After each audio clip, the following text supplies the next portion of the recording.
Welcome to நம்ம இ-சேவை channel. நம்ம இ-சேவை சேனல்ல இன்னைக்கு என்ன டாபிக் பத்தி பேச போறோம் அப்டின்னா, நெறைய சப்ஸ்கிரைபர் வந்து சேல்ஸ்மேனுக்கு இன்டர்வியூ அட்டெண்ட் பண்ண ப்ரோ எப்போ வரும் அப்டின்ற மாரி நெறைய பேர் கேட்டிருக்கீங்க. கண்டிப்பா வந்து ஒரு சில பேத்துக்கு வந்து நம்ம ரிப்ளை பண்ணாலும், எல்லாருக்கும் வந்து ரீப்ளை பண்ண முடியும். நான் சொல்லக்கூடிய தகவல் வந்து சேருமான்னு கேட்டீங்கன்னா கேள்விக்குறி தான். அதேமாரி ரீப்ளை பண்ணாத கமெண்ட் பண்ணாதவங்களுக்கும் ஒரு தெளிவு வேணுன்றதுக்காக தான் நம்ம பேச போறோம். நம்ம இ-சேவை சேனல் வந்து ஃபர்ஸ்ட் டைம் பார்க்க மறக்காம வந்து சப்ஸ்கிரைப் பண்ணிருங்க. வீடியோ வந்து ஸ்கிப் பண்ணாம பாருங்க. அப்பதான் சொல்லக்கூடிய தகவல் மூலியமா வந்து சேரும். இப்ப என்னன்னா, சே சேல்ஸ்மேன் ரிசல்ட்ட பொறுத்தவரைக்கும் நாமளும் நெறைய நாள் வந்து எதிர்பார்த்துட்டே இருக்கிறோம். இப்ப வந்துரும், அப்ப வந்துரும் அப்படின்னு சொல்லிட்டு. ஆனா வந்து நம்ம எதிர்பார்த்த டைம்ல வந்து வரல. நம்மளுக்கு கருத்துப்படி இப்ப பார்த்தீங்கன்னா வந்து டிசம்பர் மாசமா நம்ம ரிசல்ட் வந்திருக்கணும். பொங்கல்ல வந்து நம்ம வந்து ஜாப் வந்து அட்டெண்ட் பண்ணியிருக்கணும். ஆனா வந்து இதுவரைக்கும் வந்து நம்ம வந்து ஜாப் அட்டெண்ட் பண்ணல. நம்ம டோல் ஃப்ரீ நம்பர்ன்னு ஒண்ணு குடுத்துருக்காங்க. மெயில் ஐடின்னு ஒண்ணு குடுத்துருக்காங்க. இது வந்து எதுக்கு குடுத்துருக்காங்கன்னு தெரியல. ஒரு சில டிஸ்ட்ரிக்ட்ல வந்து கால் பண்ணி இப்ப கால் பண்ணா கால் ரீச் ஆவுறதில்ல. கால் பிக் பண்றதில்ல. அப்படின்ற மாரி தான் சூழ்நிலை இருக்கு. ஒரு சில டிஸ்ட்ரிக்ட்ல எடுக்குறாங்க. எடுத்தாலும் ப அது ப்ராசஸ்ல இருக்குங்க. அவங்க எங்களுக்கு வந்து அவங்க அப்ரூவல் வந்தா மட்டும் தான் நாங்க இது பண்ண முடியும் அப்படின்ற மாரி வெளியிட போறோம் அப்படின்ற மாரி சொல்றாங்க.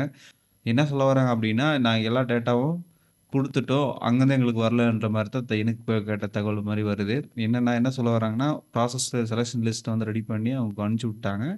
அ அது வந்து வரதுக்கு லேட் ஆகுது மாரி சொல்றாங்க. நாம நெறைய டோல் ஃப்ரீ நம்பருக்கு கூப்பிட்டோம். நீங்களும் உங்க டிஸ்ட்ரிக்ட்ல இருக்கிற டோல் ஃப்ரீ நம்பருக்கு வந்து இந்த மாரி இருக்கும். அதில வந்து கால் பண்ணி கேளுங்க. அப்படி இல்லன்னா கூட்டுறவு சங்க பதிவாளர் இங்க தான் ஹெட் ஆஃபீஸு. இவங்களுக்கு கால் பண்ணி வேணா ட்ரை பண்ணுங்க. நான் கால் பண்ணும்போது நானும் ஒரு 10 டைம் ட்ரை பண்ணேன். அது 10வது டைம் ட்ரை பண்ணதுக்கப்புறம் என்ன சொல்ல வராங்கன்னா, "அது பிரதர் ப்ராசஸ்ல இருக்குங்க. அது வந்து அந்தந்த டிஸ்ட்ரிக்ட்லயே வெளியாயிரும்." அப்படின்ற மாரி சொல்லிட்டாங்க. இது வந்து நடக்கக்கூடிய விஷயம். ஆனா வந்து இன்னொரு அஃபிஷியலா வந்து வெளியான தகவல் என்னன்னா அ இன்னொரு அஃபிஷியலா வெளியாகிற தகவல் என்னன்னா, இந்த ஒரு சில பேர் என்ன சொல்ல வராங்க அப்படின்னு சொல்லி விசாரிக்கும்போது, இந்த பை எலக்ஷன் இருக்குல்ல, அதனால வந்து வெளியிட முடியாது அப்படின்ற மாரி சொல்லியிருக்காங்க. உண்மையிலேயே அதுதான் பை எலக்ஷனுக்காக தான் நிக்கிறாங்களா? இல்ல வேற என்ன காரணமான்னு தெரியல. அதேமாரி பை எலக்ஷனுக்காக நிறுத்தம்னா, நாளைக்கு வந்து ஓட் போலிங் போகுது. அதுக்கப்புறம் வந்து கவுண்டிங் 8ஆம் தேதி வருது. 10ஆம் தேதி வந்து இது வந்துரும். அப்புறம் வந்து 15ஆம் தேதி இல்ல 20ஆம் தேதிக்கு மேல வந்து பார்த்தீங்கன்னா, ரிசல்ட் வரதுக்கான வாய்ப்புகள் வந்து நெறைய இருக்கு அப்படிங்கிற மாரி சொல்லியிருக்காங்க. நெறைய பேர் சொல்லலாம், சும்மா வந்து வீடியோ போட்டுருக்கிறேன், விளம்பரத்துக்கு போட்டுருக்கிறேன்னு நெறைய பேர் இதுக்கு முன்னாடி வீட்ல சொன்னீங்க. நான் வந்து ஒரு கிளாரிஃபிகேஷனு சப்ஸ்கிரைபர் என்ன கேட்குறாங்களோ அவங்க வந்து தெளிவுபடுத்துறதுக்காக தான் நம்ம போட்டோம்னே தவிர, நம்ம இதுக்கும் போடுறதுக்கு விருப்பம் இல்ல. கிட்டத்தட்ட வந்து ஒரு 10 கமெண்ட், 15 கமெண்ட்டுக்கு மேல இதே கமெண்ட்ட வந்து ரிசல்ட் எப்போ வரும் ப்ரோ அப்டேட் பண்ணுங்க அப்டின்ற மாரி கேட்டனால மட்டும் தான் நம்ம இந்த வீடியோ போடுறோம். கண்டிப்பா வந்து நம்மளுக்கு கருத்து கணிப்படி வந்து பார்த்தீங்கன்னா, 20ல 20க்குள்ள வரலாம் வாய்ப்பு இருக்கு அப்டின்ற மாரி தோணுது.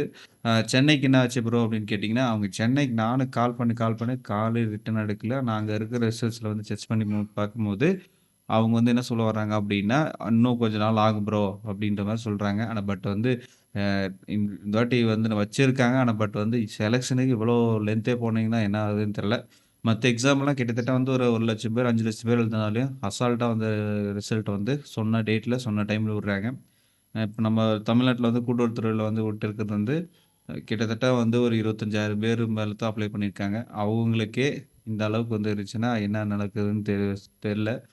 பொறுத்து தான் பார்க்கணும். இந்த வீடியோ பத்தி என்ன நினைக்கிறீங்கன்னு கருத்து வந்து கமெண்ட் பாக்ஸ்ல கமெண்ட் பண்ணுங்க. ரிசல்ட்டுக்கான லேட்டுக்கான காரணம், உங்களோட காரணங்கள் என்ன இருந்தாலும் தெரிந்தா கமெண்ட் பாக்ஸ்ல கமெண்ட் பண்ணுங்க. இந்த வீடியோ இதோட முடிச்சுக்கலாம். நெக்ஸ்ட் வீடியோல வந்து சந்திக்கலாம். பாய்.